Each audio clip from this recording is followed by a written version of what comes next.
बड़े नादान हैं आप।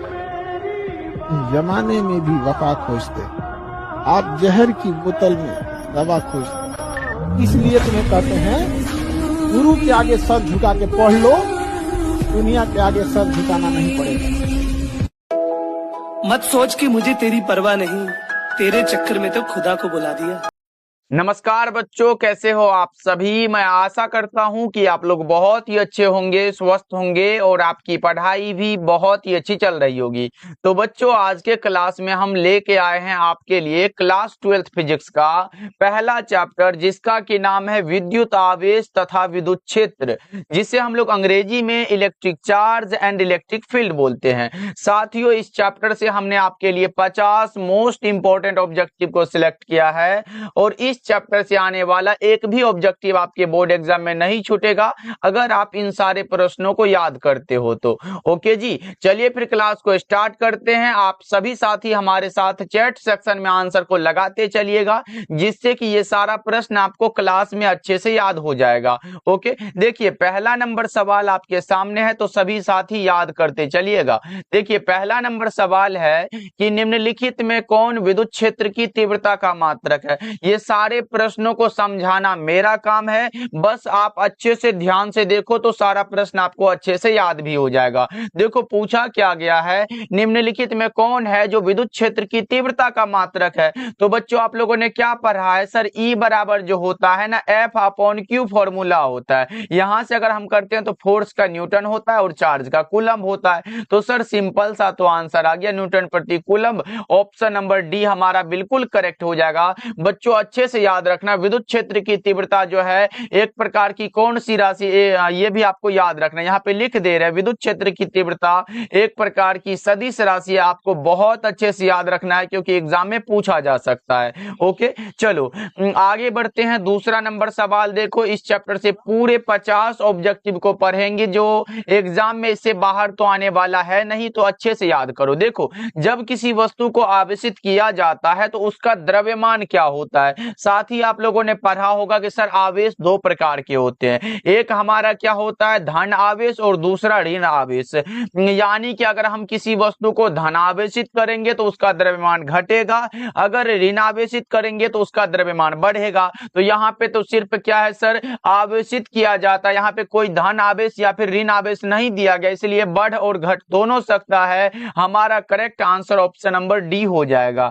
ओके बच्चों चलो आगे बढ़ते हैं। अगला नंबर सवाल देखो पूछा जा रहा है, निम्नलिखित में किसका मात्रक वोल्ट मीटर इनवर्स होता है। सर हम लोगों ने अभी तक तो पढ़ा है कि न्यूटन प्रति कूलम इसका मात्रक होता है विद्युत क्षेत्र की तीव्रता का। देखो बच्चों एक चीज और आप लोगों ने पढ़ा होगा, E बराबर माइनस का dV/dx से अगर निकालते हो तो हमारा ये वोल्ट निकला और ये x जो है दूरी में इसको मीटर में ले लेते, यानी कि वोल्ट मीटर इनवर्स निकला। सर ये E क्या होता है, जिसे हम लोग क्या कहते हैं साथी, आप बताओगे कमेंट करके, जल्दी से बता दो। सर इसे हम लोग कहते हैं ना, इसे हम लोग विद्युत क्षेत्र कहते हैं। तो हमारा correct answer option number C हो जाएगा। सर इतना कवर है क्या, एकदम याद आ गया, बहुत अच्छे। ये सब फॉर्मूला जितना अलग से लिखते हैं बच्चों, इसको एकदम दिमाग में बैठाते चलो, कभी कभी हमारे एग्जाम में फॉर्मूला भी आ जाता है बच्चों। ओके अगर विद्युत फ्लक्स की बात करें तो इसका मात्रक वोल्ट इंटू मीटर होता, तो ये नहीं होगा क्योंकि वोल्ट मीटर इनवर्स है। यहाँ पे विद्युत विभव का जो मात्रक एक तो वोल्ट होता है और दूसरा जो होता है वो जूल प्रति कूलम होता है। और यहां से धारिता का निकालते हो तो एक मात्रक जो होता है बच्चों,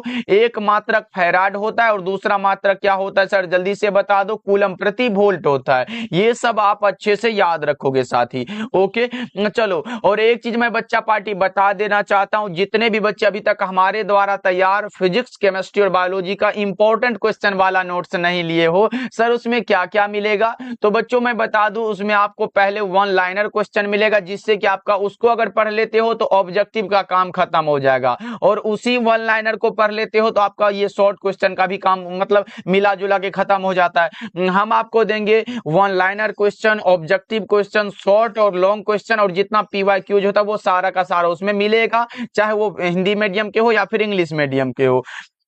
तो बच्चों इतना चीज अगर आपको मिल जाए तो अच्छे से अगर आप पढ़ लेते हो तो 90% की गारंटी हम लेते हैं फिजिक्स, केमिस्ट्री और बायोलॉजी में, यानी कि 90+ नंबर ला सकते हो एक विषय में अगर आप उसे अच्छे से पढ़ लेते हो। तो साथ ही इसको लेने के लिए आप लोग ये 70 70 82 यहाँ पे याद रखना, 82 16 85 नंबर पे कॉल कर लीजिएगा। इसका मात्र चार्ज जो है वो 299 रखा गया, जो कि साथ ही बहुत कम है, आप लोग इतना अफोर्ड कर सकते हो तो जरूर लीजिएगा, जिसमें कि आपको तीनों सब्जेक्ट फिजिक्स, केमिस्ट्री और बायोलॉजी और साथ में हिंदी का बिल्कुल फ्री मिल जाता है। तो एक बार इस पे कॉल कर लीजिएगा। आइए क्वेश्चन की तरफ बढ़ते हैं। पूछा जा रहा है आवेश का एसआई मात्रक क्या होता है। सर ये तो सिंपल सा क्वेश्चन है, आवेश का मात्रक क्या होता है, कूलम होता है। सर एक और मात्रक होता है ना, कभी कभी वीमा भी पूछ देता है तो हम लोगों को निकालना पड़ता है। आई बराबर क्या पढ़ते हो बच्चों, क्यू अपॉन टी, ये टी पढ़े हो ना धारा के लिए, लेकिन सर हमें आवेश यानी कि क्यू बराबर क्या होगा, आई इंटू टी होगा धारा का एम्पियर चार्ज,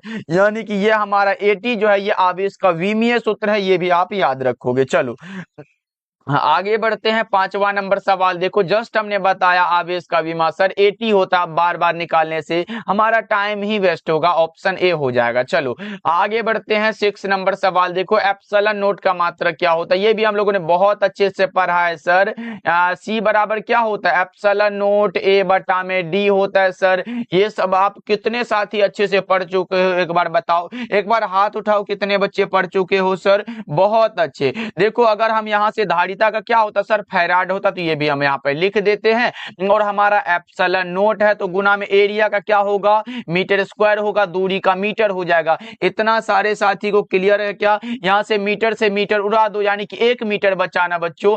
अगर हम यहाँ से निकाले तो एप्सिलॉन नोट बराबर फैराड और ये मीटर नीचे, यानी कि फैराड बटा मीटर। कौन सा ऑप्शन में ये दिया गया साथी, ऑप्शन नंबर बी हमारा बिल्कुल करेक्ट हो जाएगा। तो क्या आपको ये समझ में आ गया, यस नो। चलो आगे बढ़ते हैं। 7 नंबर सवाल देखो, किसी बिंदु पर विद्युत क्षेत्र की तीव्रता क्या होती है, ये तो हमने बताया ना, E बराबर एफ अपॉन क्यू होता है।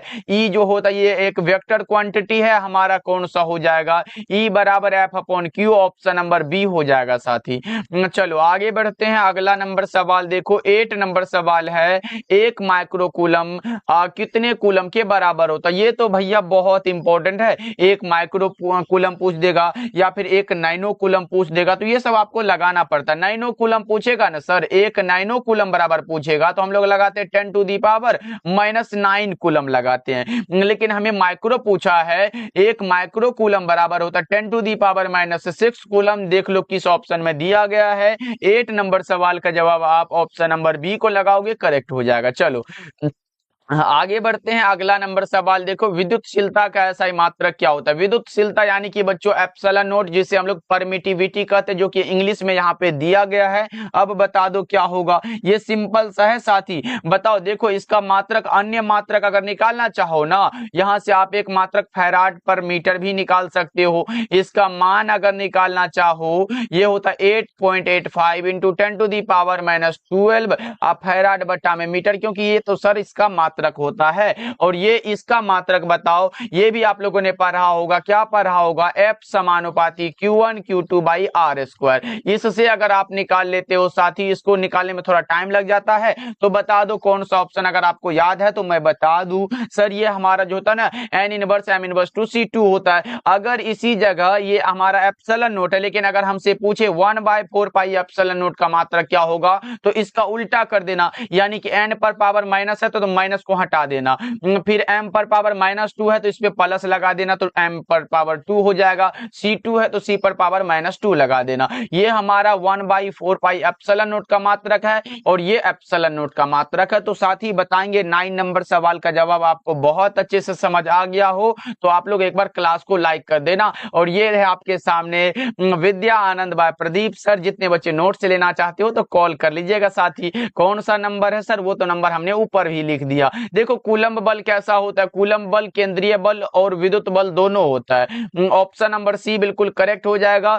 डेली क्लास का टाइम मैं बता दूं, शाम के 7 बजे है, आप लोग जरूर ज्वाइन करिएगा। जितने बच्चे हमारे साथ नए नए जुड़ रहे हो सब्सक्राइब कर लीजिएगा। चलो आगे बढ़ते हैं। देखो अस्थिर विद्युत क्षेत्र कैसा होता है, कंजर्वेटिव होता है सर, संरक्षी होता है। अस्थिर विद्युत क्षेत्र संरक्षी होता है। ऑप्शन ए हो जाएगा। फटाफट से कर लेते हैं, 50 ऑब्जेक्टिव को कवर करना है। देखो किसी एकांकी चालक के लिए निम्न में कौन सा अनुपात है जो अचर होता है, जल्दी से बताओ क्या होगा।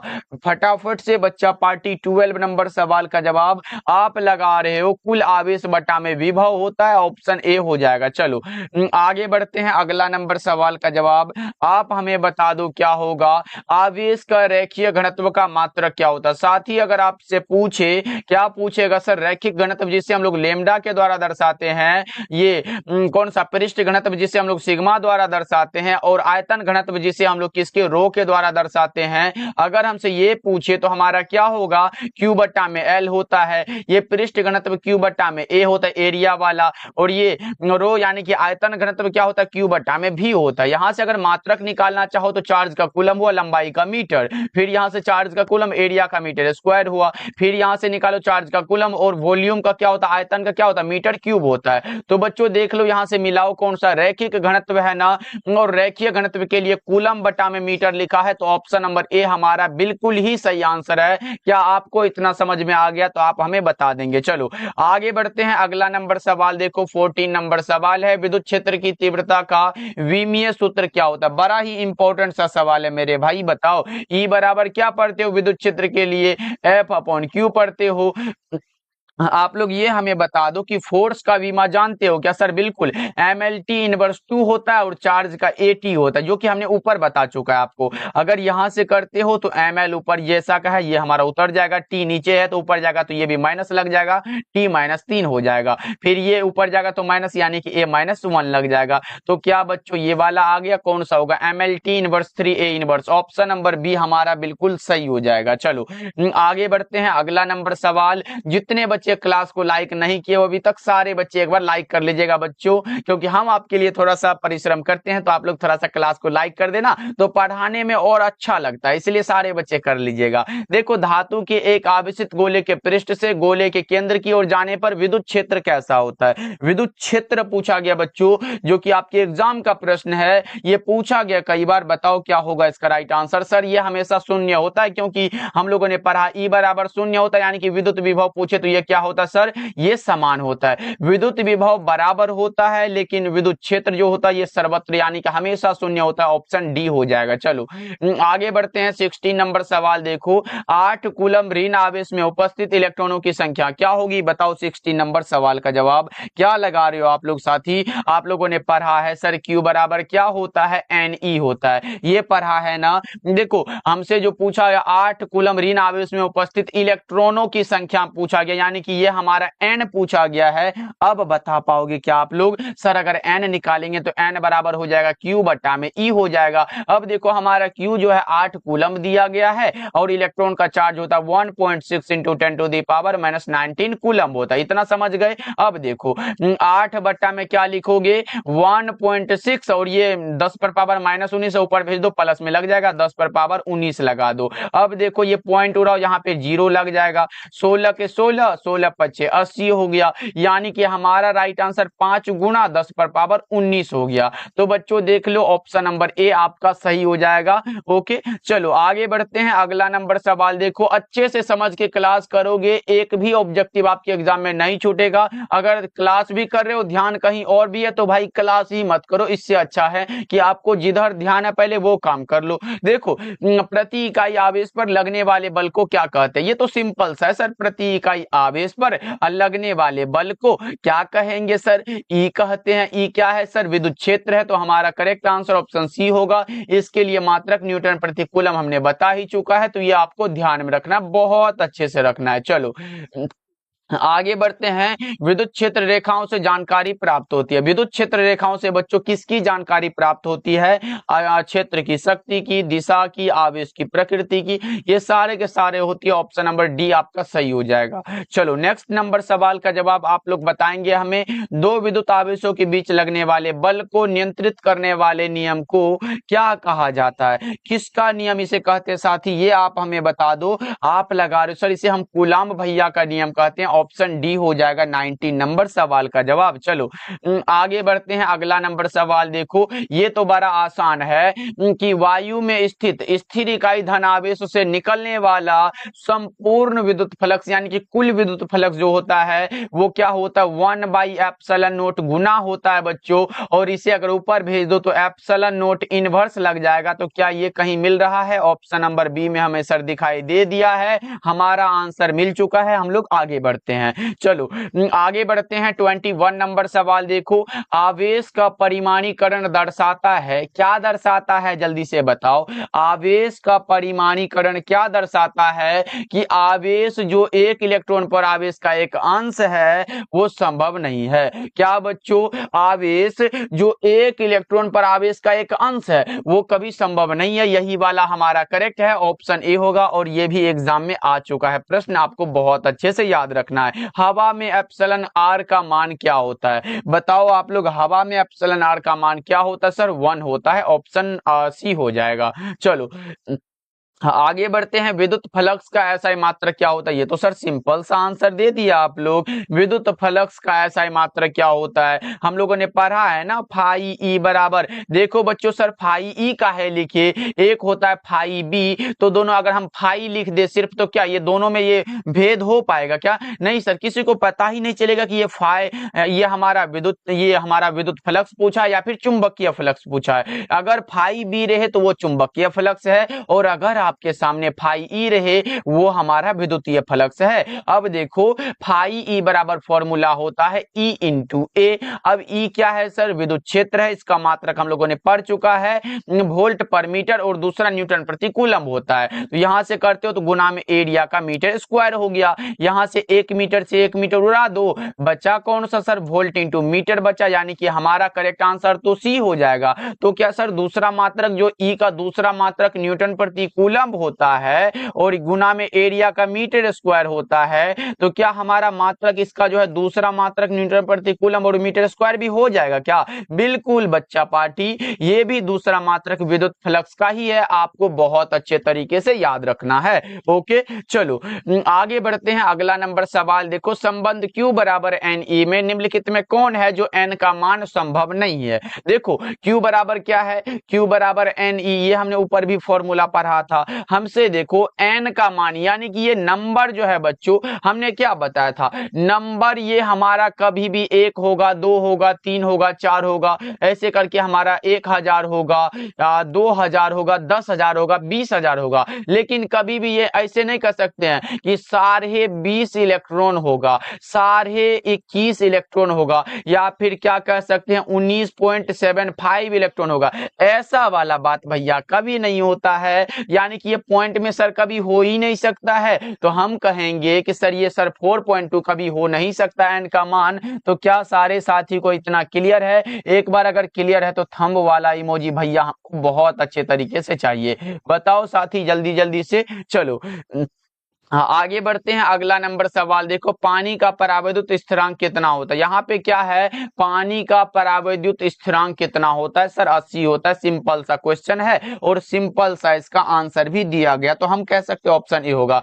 लेकिन निर्वात का पूछे आप 1 लगाओगे, और भी कुछ पूछेगा क्या? हाँ कागज का भी पूछेगा 3.5 हो जाता है, और सर बेंजीन 2.3 होता है। ये सब आप याद रख सकते हो तो याद रख लो, एग्जाम में आएगा तो खराबी थोड़ी करेगा भाई। चलो देखो प्रति एकांक लंबाई में, यहाँ पे तो ये वाला बात हो गया सर, प्रति एकांक लंबाई में, देखो प्रति एकांक मतलब बटा में, नीचे आ गया लंबाई में, आवेश मतलब Q के। अब परिमाण को हमने क्या कहा था सर? इसे ही तो हम लोग लेमडा कहते हैं, और लेमडा क्या है? आवेश का रैखिक घनत्व है, क्योंकि आवेश का रैखिक घनत्व को लेमडा द्वारा दर्शाते हैं, आवेश के पृष्ठ घनत्व को सिग्मा द्वारा दर्शाते हैं, आवेश के आयतन घनत्व को किसके द्वारा? रो के द्वारा दर्शाते हैं। तो बच्चों ये तीनों को याद रखना। ओके चलो इसका मात्रक हमने ऊपर बता दिया, अगर आप अच्छे से देख रहे हो तो आपको याद होगा। देखो आवेश का पृष्ठ घनत्व का मात्रक क्या होगा? पृष्ठ घनत्व अब सीधा लिखो, सिग्मा बराबर क्या होगा? सिग्मा बराबर Q बटा में A होगा। देखो यहां से चार्ज का कूलम, एरिया का मीटर स्क्वायर, ऊपर ले जाओ कूलम मीटर इनवर्स 2 हो जाएगा। देख लो किस ऑप्शन में है सर? ऑप्शन नंबर बी हमारा राइट हो जाएगा। चलो आगे बढ़ते हैं, अगला नंबर सवाल देखो, ये रहा प्रश्न हमारे सामने। अब बताओ साथी क्या होगा इसका राइट आंसर? हमने बताया था ना कि 1/4 पाई एप्सिलॉन नॉट का अगर मात्रक पूछ दे तो आप क्या लगाओगे? NM स्क्वायर C इनवर्स 2 लगाओगे। और इसका अगर एप्सिलॉन नोट का पूछ दे तो हमने क्या बताया, इसका उल्टा दे देना, N इनवर्स M इनवर्स 2 और C2। देखो उल्टा हो गया सर, लेकिन मान भी पूछा है तो 1/4 पाई एप्सिलॉन नोट का जो मान है वो है 9 गुणा 10 पर पावर 9। अब देखो ये मान हो गया और ये सर मात्रक हो गया, तो ये दोनों अगर हम मिला दे यानी कि 9 गुणा 10 पर पावर 9 गुना NM स्क्वायर और C इनवर्स 2। देख लो ये वाला ऑप्शन किस में है, NM स्क्वायर 9 गुना 10 पावर -9, और ये हमारा देखो ये तो -9 है। 28 का क्या लगा रहे हो साथी, ऑप्शन ए होगा। देखो यहाँ पे माइनस लगा, ये भूल चूक मत करना, देखो यहाँ माइनस है, ये छोटा सा माइनस है ना, ये नहीं होने वाला, हमारा क्या होगा, ऑप्शन ए होगा। ओके चलो आगे बढ़ते हैं। अगला नंबर सवाल देखो, किसी माध्यम की आपेक्षिक परावैद्युतता एप्सिलॉन आर ये क्या होती है, एप्सिलॉन आर बराबर epsilon by epsilon note, formula है भैया, ऑप्शन नंबर ए हो जाएगा। ओके चलो आगे बढ़ते हैं। अगला नंबर सवाल देखो 30 नंबर सवाल है, विद्युत क्षेत्र में एक आवेशित कण पर लगने वाला, देख रहे हो बच्चों ये वाला फॉर्मूला कुछ ज्यादा यूज हो रहा है आज के क्लास में। अगर देखो फोर्स निकालना है ना, कोना कोनी गुना कर दो, मानो ना ये मानो एक है नीचे में कुछ नहीं है, तो मानो कुछ भी नहीं है, चलो कुछ भी नहीं है। अब देखो कोना इधर करो तो F है, तो F बराबर क्या लिखोगे, Q इंटू ई लिख दो, Q इंटू ई या फिर E इंटू Q लिखो, कुछ भी लिखो, तो मतलब दोनों में से कोई कौन सा होगा, QE दिया गया तो ऑप्शन ए लगा लो, सही आंसर हो जाएगा बच्चों। चलो आगे बढ़ते हैं। ये रहा आवेश का पृष्ठ घनत्व क्या होता है, देखो बच्चों सिग्मा द्वारा दर्शाए, और ये हमारा Q बटा में क्या हुआ था, L हुआ था क्या, नहीं सर L तो हमारा रैखिक घनत्व है, लेकिन हमसे पृष्ठ घनत्व पूछा है, तो क्या बच्चों ये भी हो जाएगा, नहीं सर भी नहीं होगा, क्योंकि ये तो हमारा कौन सा है, आवेश का आयतन घनत्व है, तो क्या बच्चा पार्टी ए हो जाएगा क्या, बिल्कुल सर, क्योंकि Q बराबर ये हमारा सिग्मा बराबर जो होता है Q बटा में ए, जो कि आवेश का पृष्ठ घनत्व होता है, तो हमारा क्या होगा, ऑप्शन नंबर ए हो जाएगा। साथी एकदम लगा रहे हो ना। चलो आगे बढ़ते हैं। अगला नंबर सवाल देखो, एक कूलम आवेश बराबर कितना इलेक्ट्रोस्टैटिक यूनिट होगा, बताओ जल्दी जल्दी से। सर ये मात्रा, ये जो मान है ना, यहाँ से थोड़ा कलम चेंज हो गया, देखो ये जो मान है ना सर, ये तो भैया एप्सिलॉन नोट का मान है, और ये सर 1/4 पाई एप्सिलॉन नोट का मान है, तो ये नहीं होगा, बचा कौन सा 3 गुणा 10 पर पावर 9, और जो कि इलेक्ट्रोस्टैटिक यूनिट में होगा। ओके बच्चों चलो आगे बढ़ते हैं। मैं उम्मीद करूंगा कि आप लोगों को क्लास में तो भाई बहुत मजा आ रहा होगा, क्योंकि हमें इतना पढ़ाने में मजा आ रहा है, तो आपको तो भैया इसका 2x में मजा आ रहा होगा, 2 गुना मजा आ रहा होगा। तो लगा दो क्या होगा, किसी आवेशित चालक के बाहरी सतह पर विद्युत क्षेत्र कैसा होता है, कैसा होगा साथी बताओगे क्या, बिल्कुल सर ये तो अब की बार के एग्जाम में प्रश्न पूछा गया, सतह के लंबवत होता है, ऑप्शन बी हो जाएगा राइट आंसर। ओके चलो प्रश्न हमारे सामने, यदि किसी चालक को बाहरी विद्युत क्षेत्र में रखा जाए तो चालक के अंदर का क्षेत्र क्या होगा, सर चालक का अंदर है ना, और E बराबर तो 0 होता है, भी तो समान होता है, भी क्या होता है, समान होता है, E पूछा 0 लगाएंगे ना, बिल्कुल सर काहे नहीं, ऑप्शन ए हो जाएगा। चलो आगे बढ़ते हैं। 35 नंबर सवाल है, एक बंद पृष्ठ के भीतर N द्विध्रुव स्थित है और बंद पृष्ठ से निर्गत जो है कुल वैद्युत फ्लक्स कितना होगा, कितना होगा बच्चों, शून्य लगाओगे क्या, जल्दी से एक बार बताओ। 35 नंबर सवाल का जवाब बिल्कुल भैया, द्विध्रुव का जो आवेश होता है वो शून्य होता है, क्योंकि द्विध्रुव में 2 आवेश होते हैं जो एक दूसरे के विपरीत होते हैं, तो बताओ शून्य हो जाएगा क्या, बिल्कुल ऑप्शन डी हो जाएगा। चलो आगे बढ़ते हैं। ये देखो ऊर्जा संरक्षण का सिद्धांत भैया बड़ा इंपॉर्टेंट है। अच्छा ऊर्जा संरक्षण का सिद्धांत क्या होता है, आप लोग हमें बताओगे क्या, कोई बच्चे कमेंट करके ये बता दो कि ऊर्जा संरक्षण का सिद्धांत क्या होता है जल्दी से, क्योंकि ये एग्जाम के लिए 2 नंबर के लिए बड़ा इंपॉर्टेंट होता है, एग्जाम में पूछ देता है, आपको बताना पड़ता है बच्चों। बताओ ऊर्जा संरक्षण का सिद्धांत क्या है, और यह एक सार्वत्रिक नियम है। कैसा नियम है बच्चों, ऊर्जा संरक्षण का ये सिद्धांत मैं बता देता हूं, आप लोग याद रखना। ओके देखो ऊर्जा संरक्षण का सिद्धांत ये कहता है, सर क्या कहता है आप बताओगे तभी ना, कि ऊर्जा का ना तो निर्माण किया जा सकता और ना ही इसे नष्ट किया जा सकता है, ऊर्जा ऊर्जा को केवल एक रूप से हम लोग दूसरे रूप में परिवर्तित कर सकते हैं। इतना को लिखोगे कि आपका एग्जामिनर जो कॉपी चेक करेगा ना 2 नंबर ऐसे मारेगा, ऐसे निकल जाएगा। हो गया भाई, 2 नंबर इसको दे दो क्योंकि इसके हकदार है ये बच्चा पार्टी। अब बताओ ऊर्जा संरक्षण सिद्धांत क्या है? यह एक सार्वत्रिक नियम है। कैसा नियम है बच्चों? सार्वत्रिक नियम है। बहुत अच्छे से आपको याद रखना है। चलो आगे बढ़ते हैं। 37 नंबर सवाल, मुक्त आकाश की परावैद्युता क्या होती है? एप्सिलॉन नोट यहाँ पे मेंशन किया गया, तो सर काहे नहीं हंसी लग रहा है, क्योंकि ये तो 8.85 गुना 10⁻12 और ये मात्रक फैराड बटा में मीटर होता। तो ये काहे का आसान सा सवाल पूछ दिया सर हमसे। ऑप्शन नंबर हमारा सी करेक्ट हो जाएगा। चलो आगे बढ़ते हैं। निम्नलिखित में किसका अस्तित्व संभव नहीं है? यहाँ पे अस्तित्व संभव वाला बात हमने कई बार बताया है कि Q बराबर Ne वाला बात पढ़े हो ना, जो कि देखो अगर हम n का मान 1 रखे गुना में इलेक्ट्रॉन का चार्ज कितना होता है? 1.6 × 10⁻⁻19 कूलम होता है। तो सर क्या ये तो हमारा 1.6, ये तो हमारा क्या होगा? इसका अस्तित्व संभव हो जाएगा। अगर हम इसी में क्या करें सर, 2 से गुना कर दे। यहाँ पे बच्चा पार्टी 1 मिनट मिटा के इसको हम क्या कर देते हैं? 2 कर देते हैं। अगर 2 से गुना करें तो सर ये भी निकल जाएगा, इसका भी अस्तित्व संभव है। अगर हम इसको मिटा दे और यहाँ पे इसका मान 3 रखे तो जो इसका मान आएगा वो भी संभव होगा, क्योंकि हम पॉइंट में इसको नहीं ले रहे, क्योंकि n जो होता है ना बच्चों, Q बराबर Ne, n कभी पॉइंट में नहीं होता। 3 4 5 ऐसे करके ले लेंगे ना। देखो अब यहाँ से हम 4 लेते हैं, यानी कि 16 चौका 64 हुआ, 6.4 वाला ये भी संभव हो जाएगा, ये भी संभव होगा। लेकिन सर क्या ये जो दिया गया हमारा कौन सा सर, ये जो दिया गया 2.4, ये कभी आएगा क्या? अगर हम पॉइंट वाला इसको पॉइंट मतलब इधर उधर करेंगे तो होगा। तो क्या ये इसका अस्तित्व संभव नहीं है ना सर? बिल्कुल इसका अस्तित्व संभव नहीं है। ऑप्शन सी बिल्कुल करेक्ट हो जाएगा बच्चों। चलो आगे बढ़ते हैं। किसी आवेशित खोखले गोलाकार चालक के भीतर विद्युतीय तीव्रता का मान क्या होता है? यहाँ पे देखो बच्चों, विद्युतीय तीव्रता है भैया। देखो अगर तीव्रता हमारे सामने हो ना, ई हो तो क्या होगा? 0 हो जाएगा हमारे सामने। तो सिंपल सा आंसर दिया गया है, तो साथ ही क्या आपका आंसर ऑप्शन सी हो जाएगा क्या? बिल्कुल बच्चों। चलो आगे बढ़ते हैं। अगला नंबर सवाल देखो, किसी अचालक पदार्थ के गोले को आवेश देने पर वह वितरित होता है। कहां पर वितरित होगा? कौन सा सतह पर होगा? नहीं सर, सतह के अलावा भीतर भी नहीं सर, केवल भीतर नहीं, क्योंकि भैया आपको पता होगा ना अचालक पदार्थ में क्या होते हैं?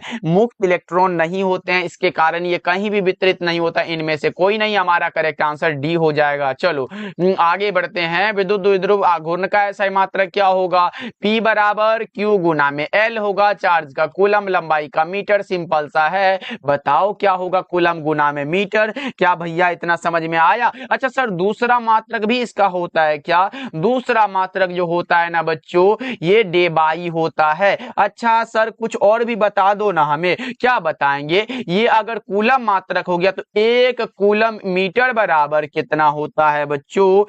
3 गुना 10⁻29 और ये डेबाई है तो डी लिख दो। ये वाला बात आप याद रखना और हमारा करेक्ट आंसर ए होगा बच्चों। इसका जो है अगर पूछे आपसे एग्जाम में कि 1 कूलम मीटर बराबर कितना डेबाई होता है, आप लगाओगे 3 गुना 10⁻29। अगर आपको ये समझ में आ गया तो एक बार थंब वाला इमोजी भेज दो जल्दी जल्दी से साथी।